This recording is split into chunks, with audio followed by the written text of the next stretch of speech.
Today, I couldn't be more excited. We're going to be talking with the author of Kazu Jones, Shauna Holyoak. Shauna, how are you today?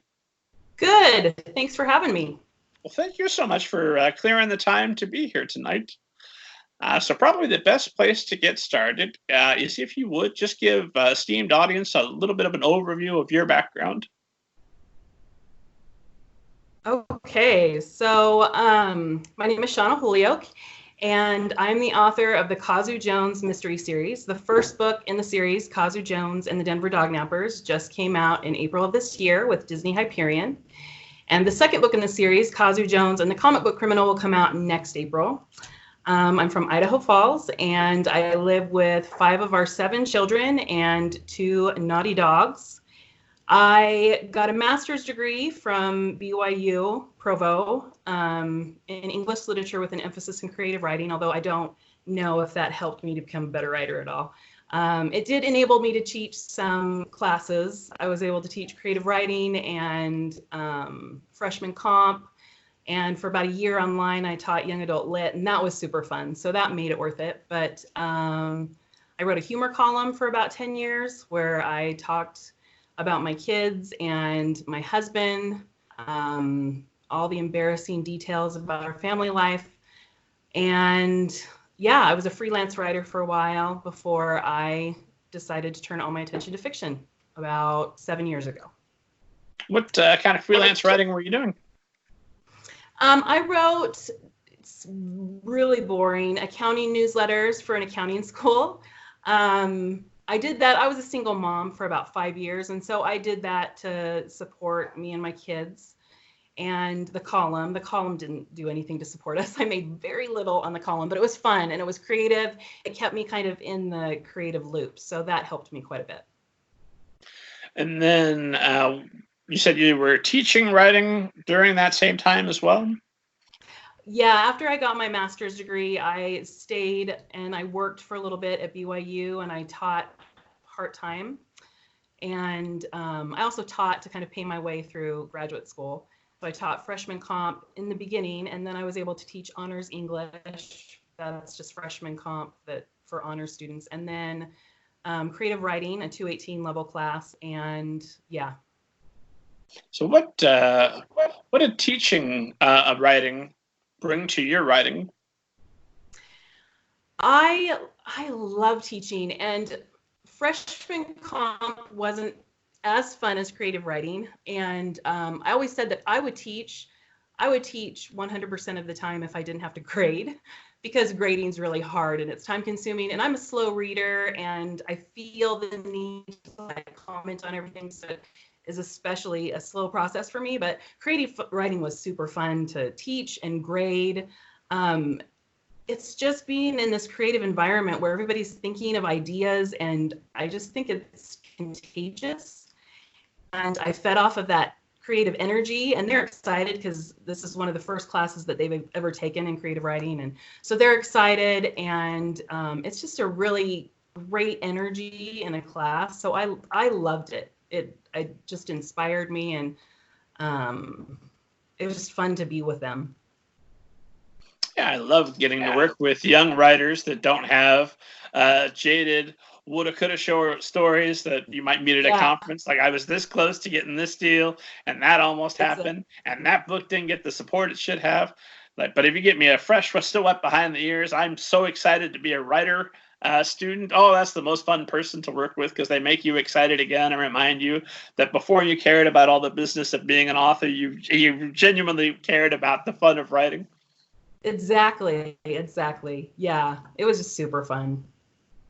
So was that phase in your life behind you now, you think? Or is there a chance you might continue teaching at some point? Oh, I would love to go back. I would love to go back at some point if I could. There's actually a school about 30 minutes away, but I live in Idaho Falls, where winters are scary, and a 30-minute commute can take hours. So I'd have to figure that out first. Maybe after my kids all graduated, but yeah, I'd love to get back to teaching. Gotcha. How far are you from an empty nest at this point? So we're a blended family, And all of my kids are in high school now. So I have 2 more left. My 18-year-old just graduated, moved out, and I'm commandeering his old bedroom and turning it into my office. But I have a 17-year-old who's graduating this year, in 2020. And then I have a 15-year-old who graduates in 2.5 years.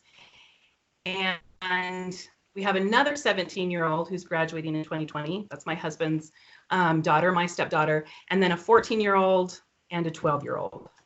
So we're a few years away from being a empty nest. But in 2.5 years, the kids that are here all the time will be gone during the week, which is really, it's already kind of strange to go from a full house to slowly have it empty out. And teenagers are hardly around anyway. So it's just weird to go from cooking like big plates of lasagna to being like, so grilled cheese tonight? Breakfast again for dinner? Like, I don't know. It's really weird. I don't know how to take care of them because there's so few. And anyway, so it's a weird thing. Well, you could still make the big lasagnas and then just have more. That's true. Well, and if my kids would eat leftovers, I have one who will eat leftovers. So he always feels burdened. He's like, oh, there's so much cheesy potatoes in the fridge. And I'm like, yeah, go get it. So, well, I know the fantasy is once I can get a little bit of a quiet house and really focus on my writing, that's going to be amazing. And I was so excited when my 5-year-old started school full time. Because like, oh, finally, my afternoons are returned to me. And then, of course, for the first week, she's like, I wish he was here. I miss him. Yeah. It's so true. Everything changes. And then you're just nostalgic for what used to be. Yeah. I feel ya. Here's a burning question, because it's an excuse that I try to eliminate from my students, and it's an excuse I try to eliminate for myself, is that excuse that I have a child. I can't write. I'm busy. So you, Shauna Holyoak, who have 5 children living with you and at different points have had more, how have you been able to write and stay prolific as a single mom and now with a full house? So I thought about that a lot. I wasn't writing fiction when my kids were little. I was freelance writing, and my youngest was 3, and it was a problem. And I found myself, like, once I remarried, I was able to, it was funny how I was able to all of a sudden be like, well, I can't anymore. Like I'm so, all of a sudden I can't focus, and it's fiction, and so it's different. But at the time I had to put food on the table, and so I had to turn in these articles that I was writing. And so I would take him to any playland with Wi-Fi. So McDonald's in our area has free Wi-Fi, so I'd go to McDonald's and we'd buy like chicken nuggets and fries, and he would just go crazy for like 2.5, 3 hours. And I found that I was able to write through the chaos a lot better than I am now that I'm used to the quiet.